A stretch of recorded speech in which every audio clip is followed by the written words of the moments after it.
Okay, now we're live. All right. So, how everybody doing today? I know it's like what 4th of July. It's probably the 5th of July on your side, right? The- It's about to be in like 40 minutes. Yeah. okay. That being said, so like, do y'all celebrate? Do y'all don't celebrate 4th of July? That's like an American thing, Nah, right? that's an American thing. Also, happy 4th of July. Oh yeah, yeah. Appreciate it. Yeah, because July 14th, that's Independence Day for France, and it's like different cultures and all that. So pretty much, I know people busy, but when people come in, they see this, they're gonna be very inspired because I'm gonna introduce you like all the rappers, especially this song right here, Rags to Riches by Rod Wave. I know y'all been hearing that over and over again on TikTok. It go like that type of shit. Don't phase a player. This type of shit is what made y'all kept hearing that. I kept hearing that at my old job, and I was like, man, what is this? And then when you got it out the mud, yeah, everybody from the hood, everybody worldwide in America rock with that song. But behind the scenes, this producer right here inspired that. He helped out with that. You know what I'm saying? So I'll let you, introduce yourself. So, hi, I'm Zypitano. I'm a music producer and I'm a sample maker, and I also do a little bit of graphic design on the side. And I co-produced the song "Rags to Riches" by Rod Wave and Lil Baby. And I don't know, it's like my first major song that came out, so it's a big accomplishment for me. And the fact that I'm not in America and I've been able to be a part of this song is something really great for me, and I think it's a huge accomplishment for me at least. Yeah, yeah, it is. And the reason why I am so fascinated about your success because this lets you know that, yeah, I appreciate you, Watchmen, for coming and liking. Like, this let me know that with technology and people who have a dream, no matter where they from or what culture they come from, they could pursue that. You know what I'm saying? Because to keep it Exactly. real, yeah, exactly. So where I'm from, usually when they hear that song Rags to Riches or Hot Boy or NLE Chopper or Little Baby songs, they'll think it's somebody who look like me or with goals in their mouth. You know what I'm saying? Just a stereotypical way. But they don't know that it's worldwide influence. You get what I'm saying? So Yeah. I want to say this real quick. I have a brother from New York. His name is Turbo. He's he's Indian mixed with Jamaican, but he's Oh. not from America. He's in America right now in New York, but Hmm. he make good UK drill beats. He make good Indian pop beats and all that. And I just had him on the live last night. So that's another person that helps inspire. Like I'm glad definitely showing yourself on this. Yeah. The thing is, you see, the US music scene is so big. It's like it's global, because if you see people making hit songs, they're actually like from all over the globe. There's like people from Russia, there's people from Africa, there's people from Armenia, there's like people all over the globe. And like when you're an average listener who's just listening to the song because you like the song, you won't notice it. But when you actually do your research and you'll see that people who contributed to make the song, they're global. It's Although it's the music industry in the US, it like expands all over the world.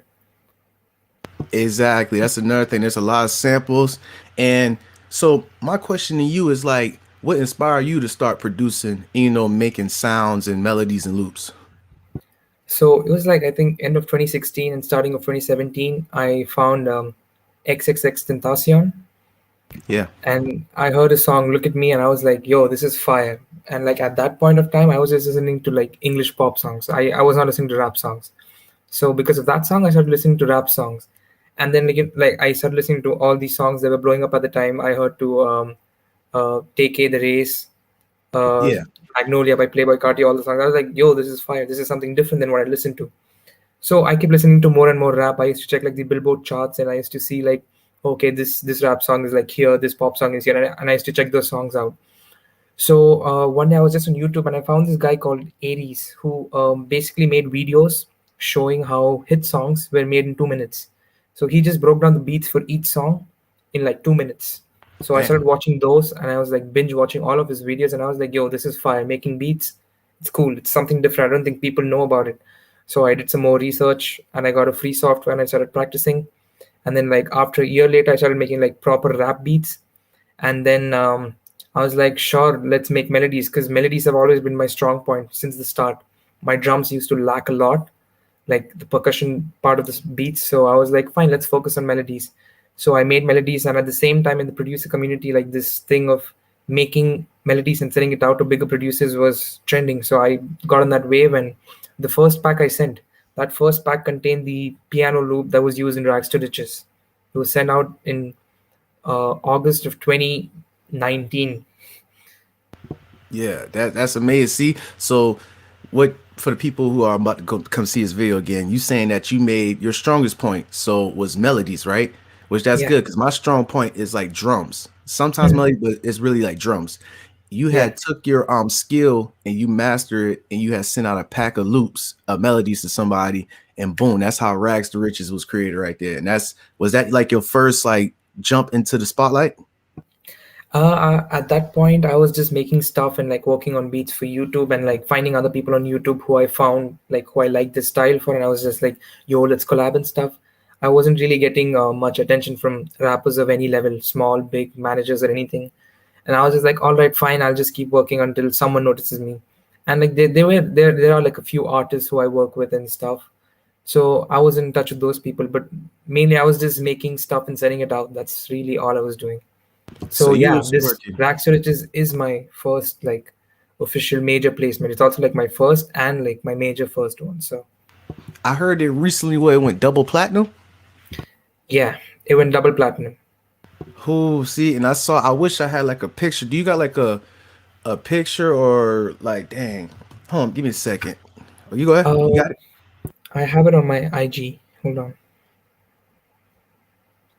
I have the plaque. I don't know if you can see. Yeah, hold on. Put it like I'm gonna zoom in on yourself real quick. Yeah, there we go. Yeah, we see it right there. That. Oh yeah, perfect. That thing with double platinum, March 29, 2021. Oh Rod wait, this is Wave. the album. Hold on. This is the Okay. album. Yeah, this is the one. Oh, that's the one right there. Okay, yeah. 2 million Rod Wave. Yep. And it says certification. Hold on, I can't really see it again. Okay, now it's in there. See? Yeah, Double platinum, twice multi-platinum on March 29, 2001. And it's Rags to Riches.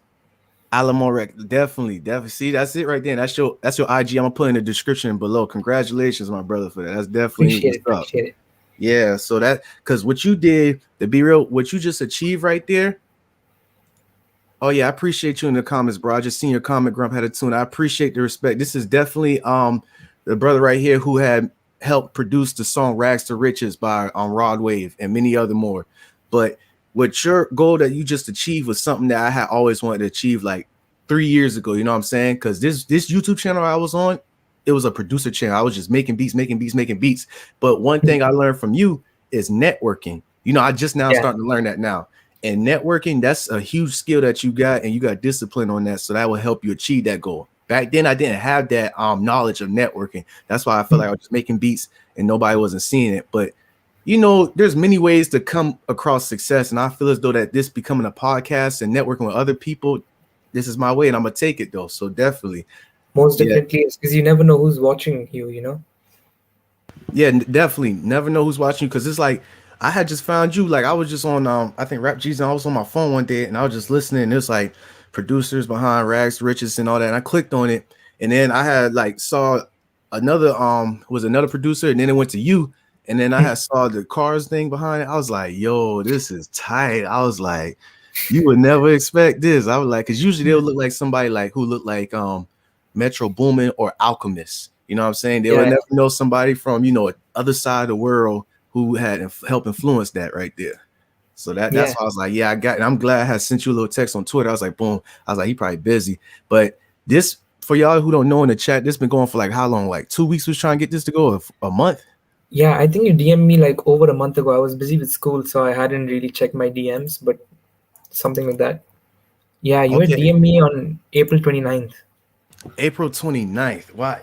I DM you April 29th, and this was like, man, June, like, damn, there, what, 3 months? Yeah, Wow, kind that's of. I replied crazy. to you on like June 6th. Yeah, on June 6th. Oh yeah, June 6th. So you doing school? Because I'm doing school too. I'm like doing my network engineering. Like, may I ask what you into? I just got done with high school. I was studying this Indian curriculum in high school. Is just I don't have much options in my subjects, but I was doing science, and now I'm done with high school, and I'm gonna go to university. Okay, you university in your country, or you about to like go to somewhere else? I'm gonna move out of here. I'm moving to Toronto. Oh, you going to the six? Oh, good. Yeah, so I'm going to Toronto to learn graphic design. Oh, graphic design. That's a big step. Graphic design is like Does it have to do something with like, album covers or, Yeah, magazines and all that? album covers, magazine covers, posters, everything. Everything like just digital design creation stuff all comes into that. So And that's good that you own that. And then on top of that, you got many achievements that you about to accomplish that you already have. So it's like you got the music, the beats on the side, and then you proceed in your skill, which is graphic design. That right yeah. there. How do you feel? You feel good, like, or you got like more to go with it? Uh I mean, it's a first for me in like both, but like it's just like a first few steps. So I mean, I still got a long way to go. I can't be happy where I'm at, because then I'll just like be like, all right, fine, I'm happy, just stop working. But no, I have to keep pushing, keep working harder, make more moves. Exactly. You always keep your playing field wide open. I see that with you. So that's Yeah. definitely like impressive. Like it just, like just the fact that home. So you had sent your pack of loops again to like over the internet, right? You had plugged in with somebody. So I was in contact with a lot of people. Like I use social media to get in touch with people, and my main way of finding people was like finding people on YouTube. I used to like search up type beats for each different artist, and I used to finding the hardest producers, like who I thought they had the craziest drums and stuff. And I got all their contact info, and I asked them for their email. And once I got their emails, I compiled it into a list and I sent it out. Oh yeah, good. And I got another question for you. Hmm. Like, how did you perfect your craft? Like, did you have to use outside sources, or you just had kept on practicing to get better? Just practice. The thing for me was when I was a kid, my dad put me for Indian Carnatic music. It's like Indian folk music. So like he put me for keyboard training on the Indian folk music for like 3 years.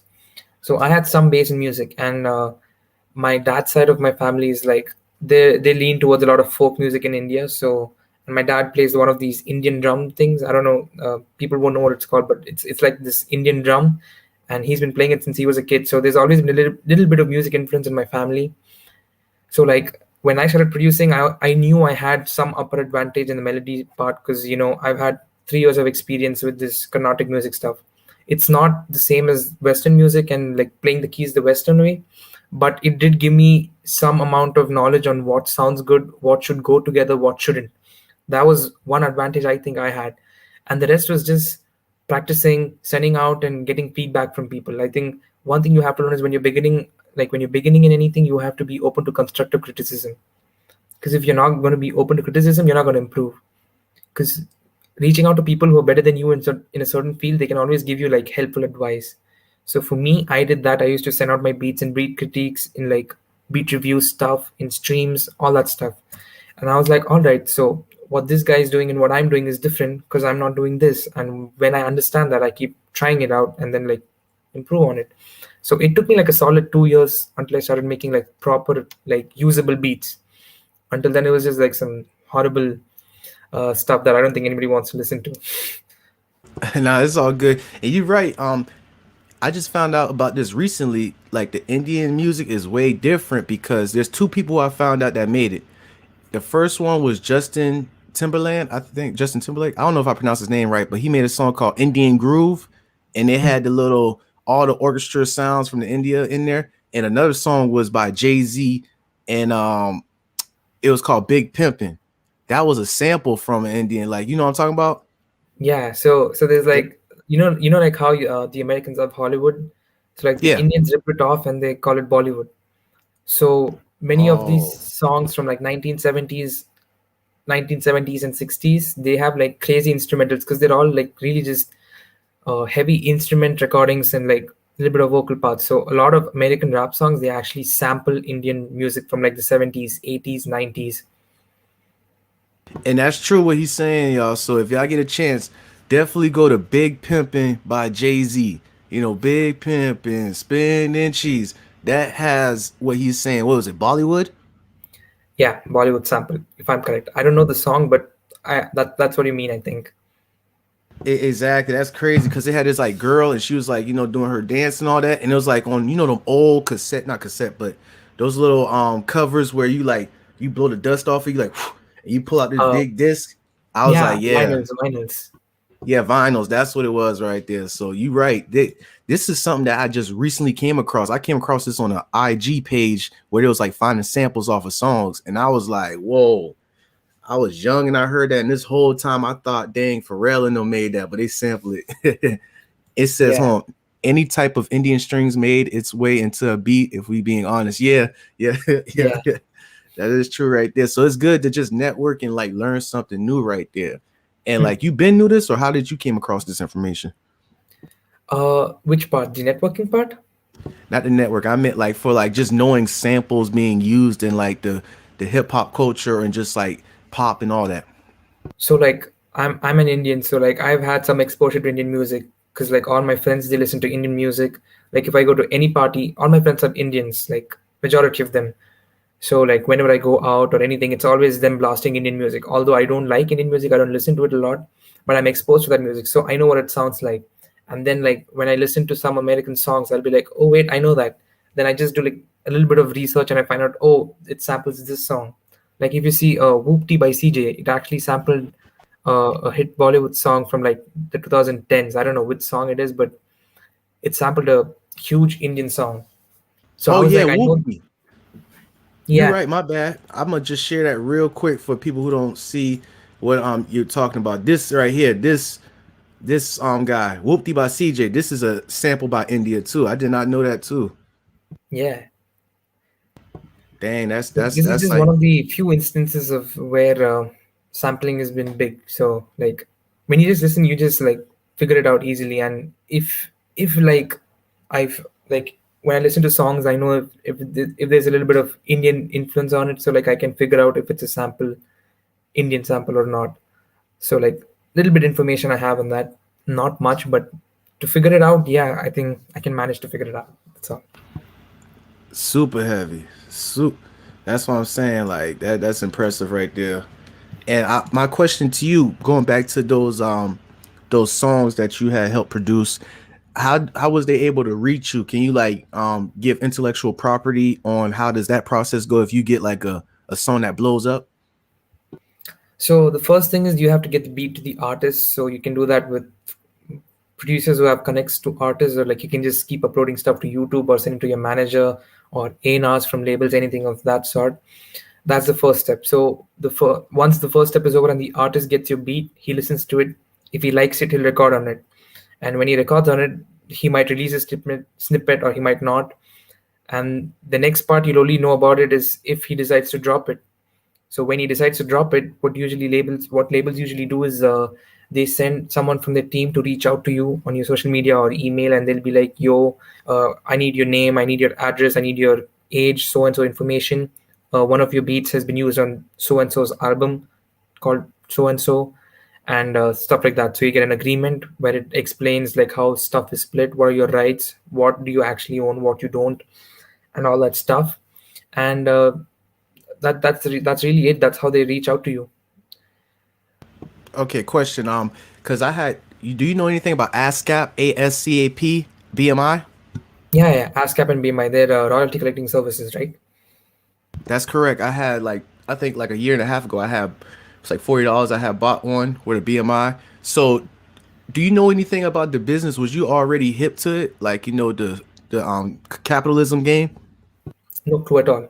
I was completely new and I had no clue what was happening around me. And how did you get that information and knowledge to not get screwed over by the music industry? So what happened was a few months after the Black Riches song release, and it was just like starting to blow up. Uh, these two people who managed Murda Beats, you know Murda Beats, right? Yeah, Murder Beats on for Toronto. Yeah.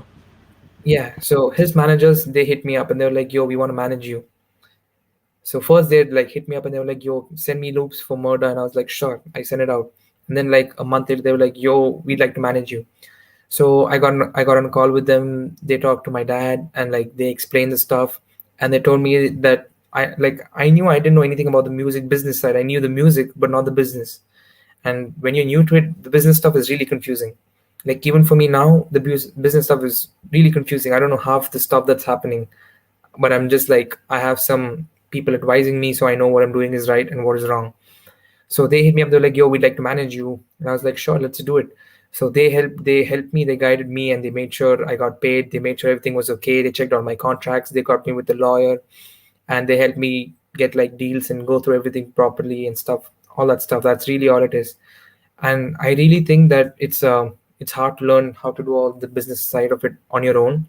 So having a team is better, but it's also not compulsory to have a team. So Exactly. And I'm glad that you had a father there to help, guide you along the way too. That's a big factor right there. Same thing. I have a father too that helps me with information that I don't know about stuff. So yeah, shouts out to the fathers out there with it. Another yeah, thing I man, want they'll to put good ask you, advice. They know what like, even if they don't know anything in the field, they'll make sure they can give you like some useful advice. So yeah, that's true right there. So you saying that you signed under Murder Beats something?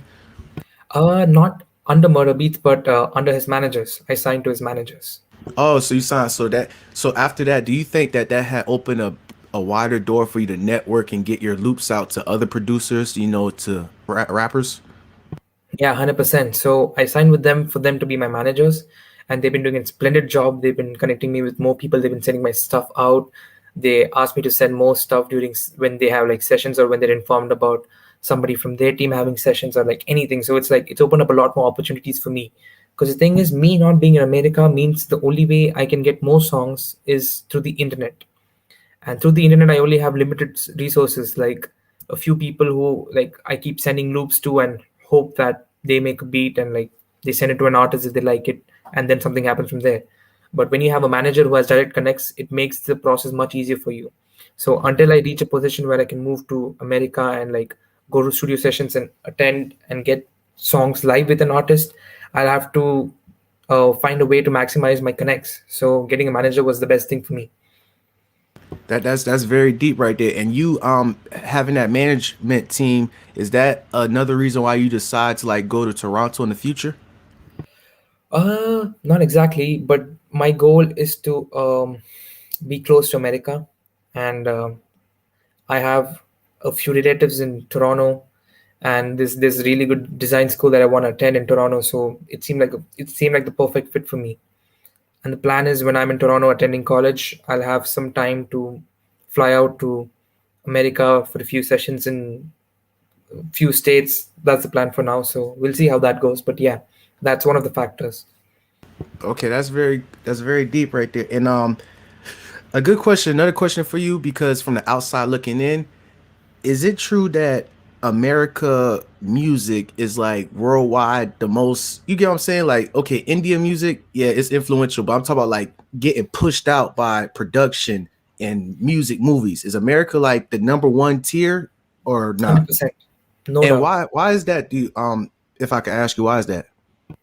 I think it's just the simple logic that America is one of the most famous countries. If you see I'm pretty sure any person in the world, like except for a few exceptions, I think everyone knows what America is. Like literally Okay. anyone knows what America is. And then I mean, to answer your question, just ask anyone from any part of the world, do they know who Drake is? Oh, see, and Drake is from Toronto, but he Toronto, had yeah, got tapped in by but Prince, but who's from he's Texas. like leading the American music industry, correct? Toronto, and he's Yeah, also leading the Canadian and the American music industry. that is true. Yeah, I mean that's facts. And I just wanted to get it from your, because you from a different country and you looking in, because I'm in America, so it's like I've been in the military. I went to Korea, Afghanistan, Kuwait, and all those places, but still I'm Americanized in the head. So I had wanted to ask people who I'm from a different culture to see if that is true. Hmm. And is hip hop like American hip hop like number one like influential? It is very influential, but I think American pop is much more. It has a wider reach across the world, because I think the thing with hip hop is only a certain few people can enjoy hip hop. Like if you see, like hip hop contains a lot of strong language, I'd say in a few songs, and like people who don't like to listen to certain stuff, they might not feel comfortable listening to it. But if you see pop is all like really kind of oversaturated with all the like I mean, really general stuff anyone can vibe to and dance to. So like Okay, so Drake, do you think Drake got that pop side too with it, right? Drake got the pop side, he got the R&B side, he got the hip hop side, he got everything. So Monopoly. So that's pretty much what we saying right there. What about J. Cole though? um J. Cole is influential very much in America and a few other countries. I don't think he has as wide of a reach as Drake. Okay, now I'm not trying. No, I'm not trying to compare him to Drake. What about one more question? What about Tyler the Creator? Much lesser, much Much lesser. lesser. I Okay, myself did not know much about Tyler the Creator until like 1 or 2 years ago, from memes that too, not from music. So from me. like, there's a lot uh, of funny videos of Tyler the Creator just like having the camera on him and saying some random stuff and just jumping around and stuff. So that's how I found out about him. yeah, because like a lot of Tyler the Creator and Pharrell Neptunes was and Young Chop Beats, but mostly Tyler the Creator was like influential to me to start making music and producing because of his style of strings and all that. But Hmm. another thing though I want to ask you is that there's people. Okay, I'm in America and I've been born here. There's people I know that have problems and they complain about the society in America, which is understandable. I get it. But as you being a foreigner, if you had a choice to be in America right now or be where you at right now, what would you pick and why? I think if all the like what do you say, if all the other complications are put aside, I'd have to say America because of the musical advantage I'll have. I'll be able to attend sessions. I'll be able to get more records easily, and it's like a much more creative community for like music related stuff. Like where I'm living right now is a small town. It's uh it's in Abu Dhabi. It's like 250 kilometers away from the actual city. And if you see, I don't think people even know what Abu Dhabi is, but if you tell them what Dubai is, they'll know what Dubai is. Exactly. I feel you. Go ahead. Yeah, so I'm living like around 700 kilometers away from Dubai in like the country's border. It's like a small ass town with like 25-30,000 people. So like there's not a single person I know who makes beats or like is trying to be an artist or anything in this place over here. So for me, America has an advantage of being a more musical community for me. So And that's facts. And I'm once again hearing your story and your success is very inspirational to me and Turbo and many other producers and all that because we already got the opportunity in America right here. We already got the advantage, the upper hand. So hmm, you is pretty much saying no matter where you from and all that, or the disadvantages or the advantages you got, you still got this. You could definitely go hard you with it. got this and you have the internet. It's the greatest invention of all time. With the internet, you can achieve anything. You can learn, you can teach, you can make connections, you can become a celebrity's best friend for all you know. I'm glad. Can you please repeat that one more time slowly Yeah, because yeah, I want that to sure, sure. soak in. Go ahead. Yeah, so like you have this and you have the internet. So you could teach, you can learn, you could make connections, and you could very well become your favorite celebrity's best friend. All because the internet. Because if the internet didn't exist, and besides this, because this helped create the internet, but Hmm. if the internet didn't exist, it'll be very more complicated now. A lot of stuff wouldn't be happening. And another question for you is, when did was English your first language? No, it's not. So the thing is, one of the Indian languages in India has like around many languages and like 100 more dialects for every other language. So my family is a mix of a couple of those languages. So the thing for me is English is not my first language, but the thing is both my parents are they both knew English and they made sure that me and my siblings knew English. So they helped teach me English, and to top it off, when I was young, I started watching a lot of American TV shows, so that helped improve my vocabulary and my speaking skills. So yeah, So, for example, like TV shows and movies like Disney. when I was young, yeah, my parents used to make sure I watched Disney and a few Indian cartoons as well. And we also have English in school, but I'd say the level of English taught in school is quite pathetic. Yeah, But dull, ain't it? yeah, Same over here with learning a language in school too. It's like you got to go out in the open and look at, like how you said, watch TV shows and your parents and all that. And my other question is why like English became another second language. Like what was it important for?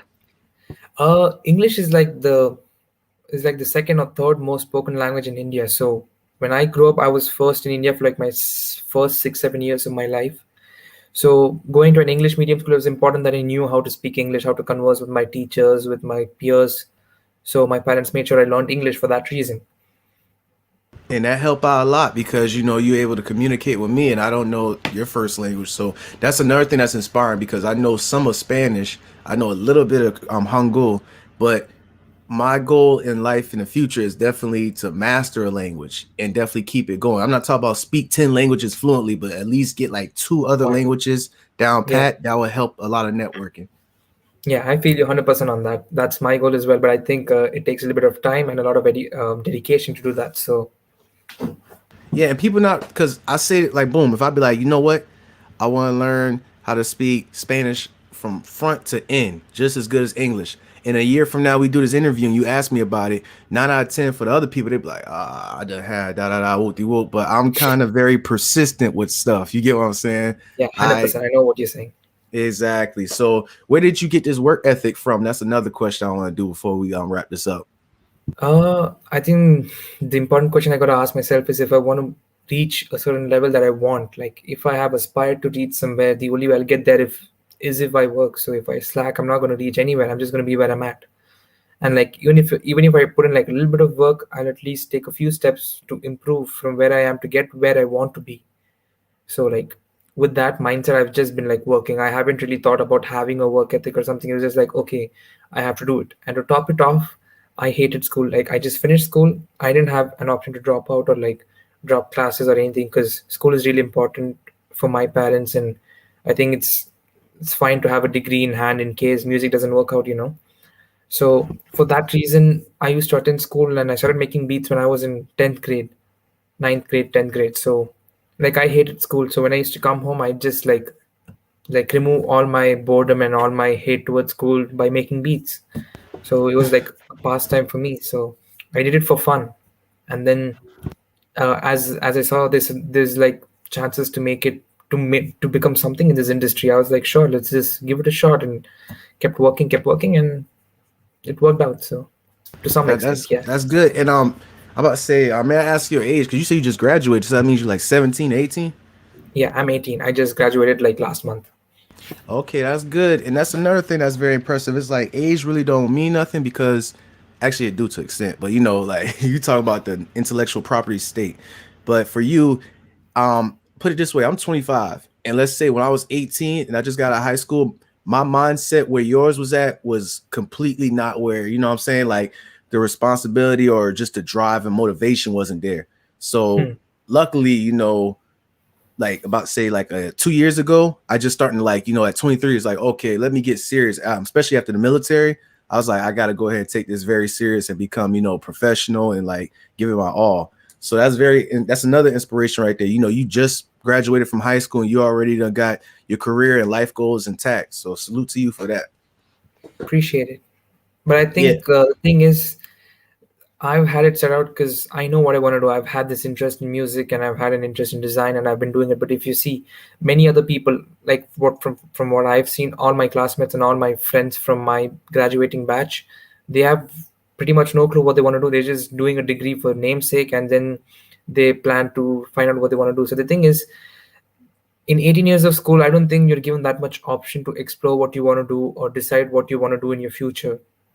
So like giving that pressure to an 18-year-old kid to like go to college, choose what he wants to do, and doing what he wants to do in college will kind of decide what you want to do like in your later on life is it's I don't think it's fair, but I've had the advantage because I knew what I wanted to do. So That's another thing. I'm glad you have spoken that because some people already have that little hold on the dogs. Give me a second. sure, no problem. Fireworks and all that. But anyway, you having the purpose, your goal already intact. Some people it comes to them later on in life, and some people it comes too early. You get what I'm saying? So for you be on the other side of the world saying the exact same thing about not putting pressure on the child or a young adult to be doing to go straight to college out of high school, that is very good right there because definitely like it was kind of like a little pressure on my end, not just from my parents and that, but just from society. It's like, hey, you better go to college, get that degree, and get a good job. Woo, woo, woo. Not knowing that it could be, it's intuition debt, and there's so many other ways you could get a skill, go to vote, you could get a mechanical engineer license, bar license, and all that instead of just going to school for 4 years for computer science. Same thing like what I'm doing right now. I could have went to college for 4 years for that. but it wouldn't benefit me because I could do it like from this job training thing, get a certification on it, and network. You get what I'm saying? So that's Yeah. definitely important what you said. But I ain't gonna try to hold you up any longer. Is there any last thing that you want to speak about though before we close this out? I think whoever's watching this, you just got to know that nothing is impossible. You just have to find your way around things and make sure it works out. And if it doesn't work out the time that you want it to, just keep working. Don't give up, because you never know who's watching or who's supporting you, or which one of your friends can help you become the next big thing in what you want to be. So, I mean, just don't give up. Although times may be hard, just keep working. And I'm glad you said that right now. People in the comments, it was like 7, now it's 4, but it's gonna be a lot more coming in. They're gonna be very impressed about knowing that you was behind that double platinum song "Rags to Riches" by Raw Wave, and there's some other songs that we probably didn't get to that you was behind also too. So it's definitely respect to you, and hopefully till next time though. But when you go ahead and get out of here, I'll definitely drop your YouTube, your Instagram, and your Twitter so people could connect with you and see what you got going on. It's no freebies in life. You got to give it all hard. So if you're trying to like purchase something from him, definitely come with, the funds and all that. So respect. Appreciate that. Thank you. All right. Till next time, my brother. All right. Have a nice day, man. Nice talking to you, and thank you for having me on your show. Yeah. Thank you for spending your time, because I know time is the most valuable thing on earth. Yeah, no problem at all. All All right. right, man.